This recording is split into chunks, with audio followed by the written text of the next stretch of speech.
I thought in the beginning it might be a kind of contemporary upstairs, downstairs story. And then Jackie was very open to the idea. So she was a model. She had been a model. She's very comfortable in front of the camera. Both she and David were very proud of their project of building the biggest house in America. David was very proud of his legacy.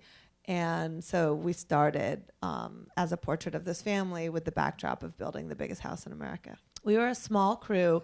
We were 4 people, which coming from photography actually feels big. But the amazing thing about filming there is we were working in a 26,000 square foot house. So we could be 4 people and still be a fly on the wall. So that was kind of amazing. And I was definitely reminded of that when I went to Binghamton, New York, Jackie's hometown. And all of a sudden we were in small houses. And I felt like a bull in a china shop. And I would sometimes ask my crew to wait outside when nothing was happening. So we wouldn't overwhelm the household. But when we were in Jackie's house, we really became a part of the fabric of the house there.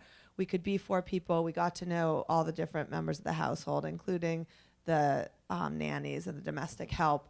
And the other thing that was unusual about their life is they were used to non-family members going through all the time. So they didn't act differently in front of guests. They were used to staff and gardeners and extended the family. kids too, obviously. And the kids too. And so we became part of that entourage. We filmed 10 times over a 3-year period, and usually between 5 and 10 days, and very intense days. I mean, we were practically living with the family. And the thing about Jackie is she moves very fast. She's very unpredictable. And so we were always kind of running to keep up with her. Every time we went, something completely unexpected happened, and something that really made the story progress in a way we couldn't have imagined. I mean, it always felt like there was never a wasted day because something incredible would happen. And but usually very unexpected. I mean, we actually just went for a mundane family birthday party in the middle of 2010 and then happened to be there when the house went on the market. And that was really the turn in the story. And then I did an interview with David where he revealed that he had never taken anything off the table and had personally signed for all the loans. And so it was only then that I realized what the stakes were, because before that, even after the crash, I never thought these were people who had any vulnerability to the vicissitudes of the market because they had so much insulation.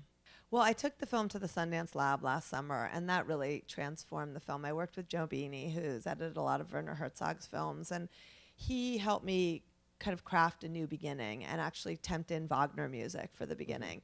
And it gave the film an epic feel. We talked about kind of references to Shakespeare and Citizen Kane, and the film got bigger in a way. And I thought when I came out of the lab that it shouldn't have a kind of documentary score, but it should really have a big score, an orchestral score, which doing a documentary we didn't have anywhere near the money for, but Jeff Beal really fell in love with the project and had a great story himself because he actually lived in a house that he bought out of foreclosure, a McMansion that he bought because he could have a full orchestra play in his living room. And actually we started filming in early 2009, and at that time they were the people that would never be affected. So I thought I was doing an inside view of wealth and looking at the American dream and how the house had gotten bigger and bigger. And also looking at a real cinema verite documentation of a wealthy family, because most of what we see of wealth is not cinema verite, but it's very constructed, whether it's reality TV or fictional. And so to kind of get the inside look. And when they had to put their house up for sale, by that point, I had been photographing the bust in a lot of different ways. I had photographed foreclosure cities in the Inland Empire. I had photographed the crash in Dubai. So when they had to put up their dream house for sale, it was very familiar. And I realized at that point that this was really an allegory about the overreaching of America and kind of an epic, supersized version of what we had all gone through. And that really changed my approach to the film, but it also, the whole tone of what was going on changed too, because in the house for the first time, there wasn't kind of boasting excitement, but there was a lot of stress and strain and dysfunction and tension in the relationships. And I realized at a certain point that it was David and Jackie's love story, and in a way the house was kind of their love child, and looking at how this that part of the dream fell apart too.